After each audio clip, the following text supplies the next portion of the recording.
වන්නිමීමේ නිරත 58 වන සේනාංකය යක්තුඩුව හෙවත් ඩෙවිල්ස් තුඩුව අද අත්පත් කරගත්තේ ඒ අවට වූ වල්ලේපාඩු, පොන්නාවිල්, පාලවි, වේරවිල් යන ප්‍රදේශවලද LTTE බලය බිඳ හෙළමින්.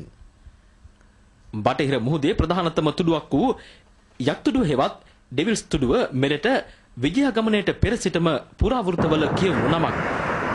මන්නාරම මාන්තායි හෙවත් මාන්තෝට්ටම් සිට යක්තුඩුව දක්වා වෙරළ ආශ්‍රිතව විවිධ ජනප්‍රවාද පවතිනවා. ඉතා දැඩි රළ පහරකින් යුත් යක්තුඩුව අවට මුහුද බිහිසුණු මුහුදු ප්‍රදේශයක් ලෙස දීවරයන් අතර ප්‍රචලිතයි. යක්තුඩුව හෙවත් ඩෙවිල්ස් තුඩුවට නොපෙනී මේ අවට මුහුදේ කිසිදු යාත්‍රාවකට ගමන් කළ නොහැකි. මේ නිසා අතීතයේ සිට මුහුදු නිරීක්ෂණ මුරපොලක් ලෙස මෙය වැදගත් වුණා. ඉකුත් වසර 20ක කාලය තුල LTTEද බටහිර මුහුදේ සිය නිරීක්ෂණ කටයුතු සිදු කර ඇත්තේ මෙහි සිටයි. අපි මේ සිටින ඩෙවිල්ස් පොයින්ට්ස් එම නැත්නම් යක්ෂතුඩුකින් ස්ථානය තමයි බටහිර මුහුදු තීරයේ ත්‍රස්තවාදීන්ට තිබූ පුනරින් වලට පෙර තිබූ අවසාන බලකොටුව.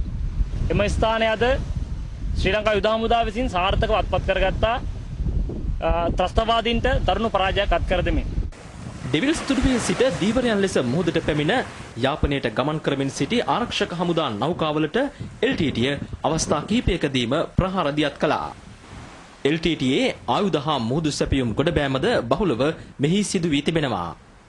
මෙම ක්‍රියාකාරකම් වලදී තුඩුව ආසන්නයේ වූ දීවර ගම්මානයේ වැසියන් LTTE මිනිස් පලියක් ලෙස භාවිත කළ බව හමුදාව පෙන්වා දෙනවා. ඔබට මගේ උතුරු දෙසින් තියෙන්නේ පුනරින් ප්‍රදේශය සහ එතනින් එහා පැත්තට චාවකච්චේරි සහ යාපන ප්‍රදේශයත් බටහිරින් මණ්ඩතුව දූපතත් පිහිටලා තිබෙනවා.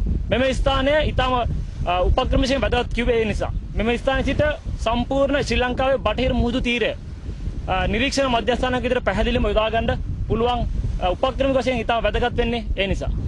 බටහිර මුහුදු තීරයේ උපක්‍රමික වශයෙන් ඊටම වැදගත් වූ මෙවන් ප්‍රදේශ LTTEට අහිමි වීමත් සමගම පුනරින් මුහුදු කොටි බලකොටුව හුදකලා වී ඇති බව පැහැදිලි වන කරුණක්. රූපවාහිනියේ සමන් කුමාර රාමවික්‍රම ඩෙවිල්ස් තුඩුවේ සිට